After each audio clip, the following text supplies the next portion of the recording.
edukasyon ay isang mahalagang aspeto ng buhay na nagbibigay daan sa pag-unlad ng bawat individual at ng lipunan sa kabuuan.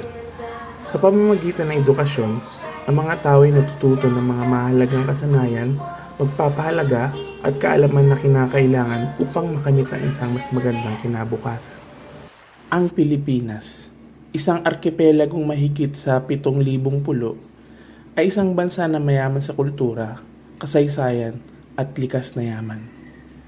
Ngunit sa likod ng kagandahan ito ay naroon ang isang malaking hamon. Isang hamon na nakakaapekto sa milyon-milyong kabataang Pilipino at humuhubog sa kinabukasan ng bansa. Ito ang kwento ng krisis sa edukasyon sa Pilipinas.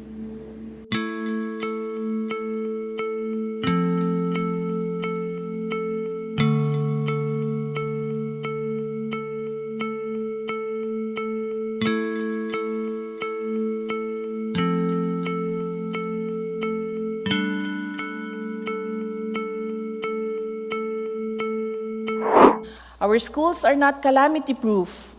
Among the significant roadblocks to our education infrastructure program are earthquakes, typhoons, landslides, flooding, and even armed conflicts. We have failed them. We have to admit that. We have failed our children. And let us not keep failing them anymore. Otherwise, we will not allow them to become the great Filipinos that we know they can be.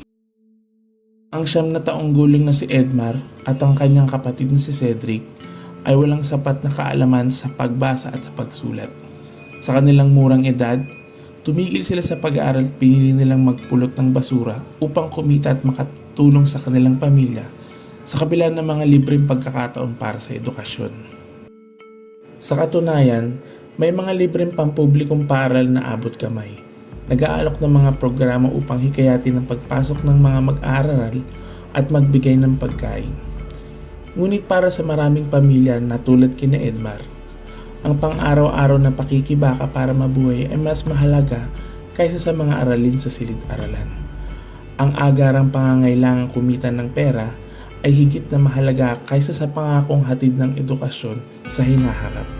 Bagamat libre ang edukasyon sa mga pampublikong paaralan, tila isang malaking pader na nakaharang sa pangarap ni Lola Emma at ng kanyang 3 apo.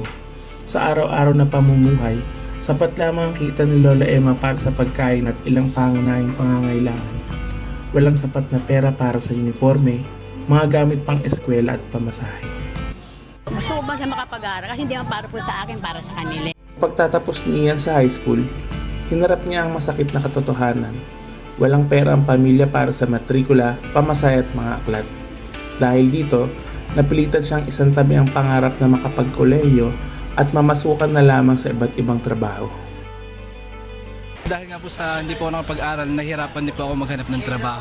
Sa harap ng krisis na ito, nararapat lamang na ating isaisip na ang edukasyon ay hindi pribilehiyo, kundi karapatan ng bawat kabataang Pilipino. Sa bawat batang nawawala sa sistema, nawawala rin ang pag-asa ng ating bayan. Sa bawat pag-agos ng oras, patuloy tayong nawawalan ng pagkakataon na baguhin ang kanilang buhay at ang kinabukasan ng ating bansa. Noong 2023, nananatiling malaking issue sa Pilipinas sa mga out-of-school youth, kung saan tinatayang nasa 18.6% ng mga kabataan na may edad 5 hanggang 24 ang hindi pumapasok sa paaralan. Ito ay kumakatawan sa milyon-milyong kabataang hindi nakakakuha ng tamang edukasyon. Karamihan sa mga hindi pumapasok sa eskwela ay nasa 20 hanggang 24 age group na nagpapakita na maraming kabataang may sapat na gulang ang apektado. Kabilang sa mga dahilan ng mga sitwasyong ito ay ang kakulangan sa pinansyal, pangangailangan magtrabaho, mataas na gasto sa edukasyon, at mga responsibilidad sa pamilya. Halimbawa, ang rehiyon ng Bangsamoro Autonomous Region in Muslim Mindanao ay may mataas na bilang ng out-of-school youth dahil sa mga isyong pinansyal at mga usaping pangpamilya. Ang mga datos na ito ay nagpapakita ng patuloy na hamon sa pagbibigay ng edukasyon para sa lahat. Sa kabila ng mga programang libreng edukasyon sa pampublikong paaralan, ang kahirapan at iba pang mga sosyo-ekonomiyang kadahilanan ay nananatiling pangunahing balakid sa pagtamo ng edukasyon ng maraming kabataang Pilipino. We have failed our children. Sa harap ng malalang problema ng mga out-of-school youth sa bansa, hindi pa huli ang lahat para gumawa ng mga hakbang upang masolusyonan ito. Marami tayong magagawa upang tulungan ng mga kabataang nangangarap makabalik sa eskwela at makamit ang kanilang mga pangarap.